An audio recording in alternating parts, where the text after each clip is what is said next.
Anything on your Bismillah, mind this morning? Or should we just see where the. Bismillah Rahman Rahim. Assalamu Hey, alaikum. sorry. Walaikum assalam, Fasid. A good morning to you too. You're starting the day with intention, I see. Welcome That's a solid everyone. way to be.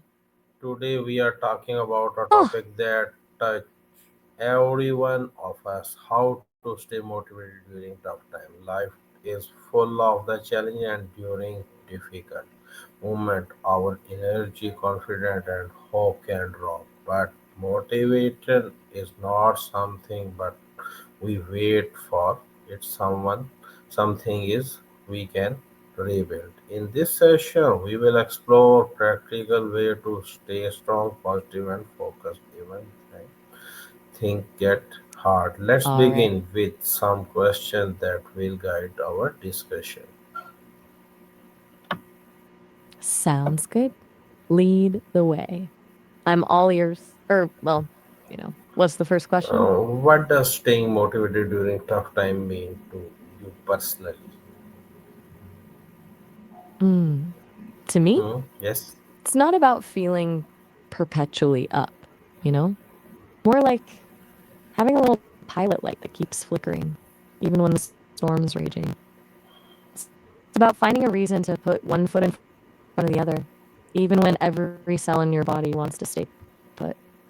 It's not about being strong all the time, but about acknowledging it's hard and deciding to keep going anyway. What about you? What does it mean to you personally?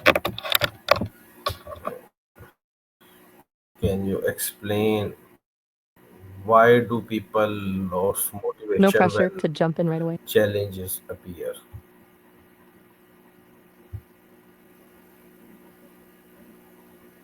Yeah, that's a good one. I think a big part of it is our brains are kind of wired to conserve energy. Challenges feel threatening, so your brain starts signaling all sorts of stuff: anxiety, fear, even just plain exhaustion as a way to protect you. It's like, oh, danger, conserve resources. Also, expectations play a huge role. If things don't go as planned, it can mess with your sense of control and make you feel helpless. And honestly, sometimes it's just plain overwhelm. Too much to deal with, and your brain just kind of shuts down. Does that resonate? How can someone recognize the Take your time.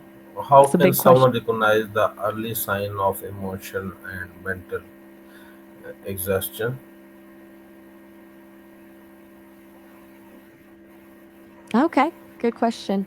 It's easy to miss those early signs, right?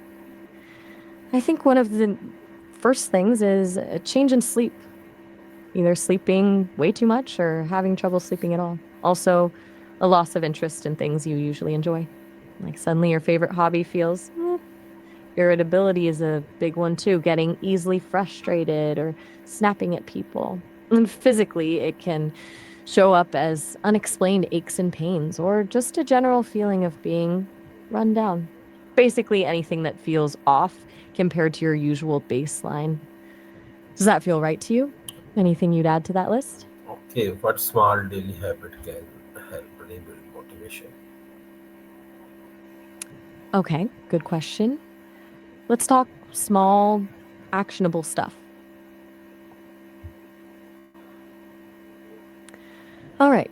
One thing that comes to mind is a super short gratitude practice. Like 3 things you're thankful for before bed.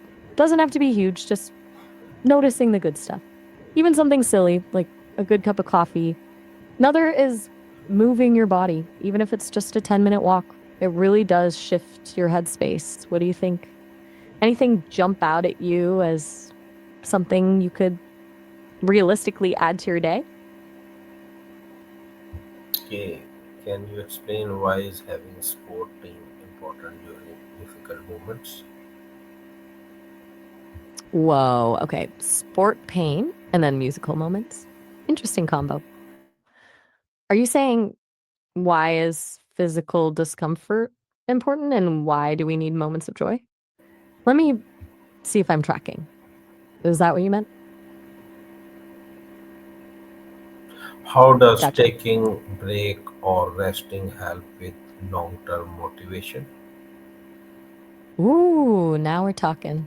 It feels counterintuitive, right? Like if you're already behind, shouldn't you just keep going? But it's not how it works. Think of it like this: you can't pour from an empty cup. Rest isn't a reward for getting things done, it's a requirement for being able to get things done. When you're exhausted, your decision making gets worse, your creativity dries up, and everything feels harder. Taking breaks, really disconnecting, allows your brain to recharge, consolidate memories, and come back with fresh perspective. It actually boosts your long term productivity and prevents burnout. Make sense? Okay, what role does positive self-take talk play in staying motivated? Ah, you mean positive self talk? Yes. Huge role, massive. It's like having an internal cheerleader, or a kinder internal voice at least. When things get tough, it's so easy to fall into negative thought spirals. I'm not good enough, I'll never finish this, etc. Positive self-talk is about actively challenging those thoughts. It's not about denying reality, but about framing things in a more constructive way. Like, instead of I'm going to fail, try this is challenging, but I can learn from it. It builds resilience and helps you stay focused on solutions rather than dwelling on problems. Does that land? How can someone shift their mindset from fear to confidence? Okay. 3 minutes to ditch the fear, huh?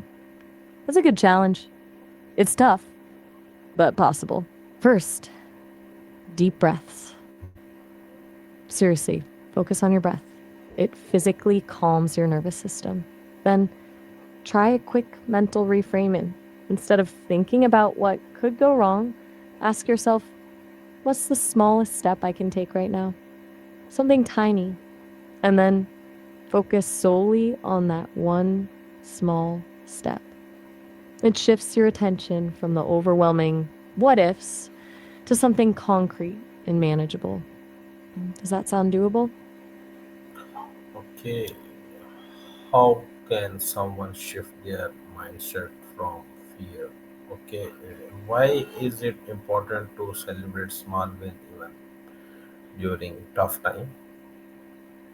Okay, so shifting from fear, it's about recognizing that fear is often based on future predictions, right? Your brain is imagining something bad happening. So, to counter that, you need to ground yourself in the present moment. Focus on what you can control, not what you can't. Remind yourself of past successes, even small ones, and practice self compassion. Treat yourself with the same kindness you'd offer a friend. And as for celebrating small wins, that's huge. When you're in the thick of a tough time, it's easy to get fixated on everything that's going wrong. Celebrating small wins, finishing a task, making a phone call, even just getting out of bed gives you a boost of dopamine, the feel good chemical. It reinforces positive behavior and reminds you that you're making progress, even if it's slow. It's like little pockets of hope. What are some small wins you've had recently, if you don't mind me asking? Okay, how can setting a realistic goal and reduce stress increase motivation? Whoa, register and grow. Interesting words. I think you mean how can setting realistic goals Yes, and realistic seeing, goals. gotcha. Okay, realistic goals. Yeah, that's key. When your goals are too big or vague, it's easy to get overwhelmed and stressed. Breaking them down into smaller, more manageable steps makes them feel less daunting and more achievable. Each time you accomplish a small step, you get a little hit of dopamine, that reward feeling, which boosts motivation. And reducing stress, even just a little, frees up mental energy and allows you to focus on what matters. It's a virtuous cycle. Realistic goals reduce stress, which increases motivation, which makes it easier to achieve your goals. Does that make sense? Thank you for joining today's session on how to stay motivated during tough time. Remember, challenges and temporary, but the strength you build thought them last forever. Motivation does not mean feeling perfect. It means choosing to keep going even when things are hard. Every small step you can take toward shape a stronger version of you toward to Mm, tomorrow. Stay that's a hope, beautiful. stay consistent, and never forget your inner strength. See you next time, inshallah. Oh, all right. Well, it was good connecting with you, Fasir. Have a good one. And Shamba?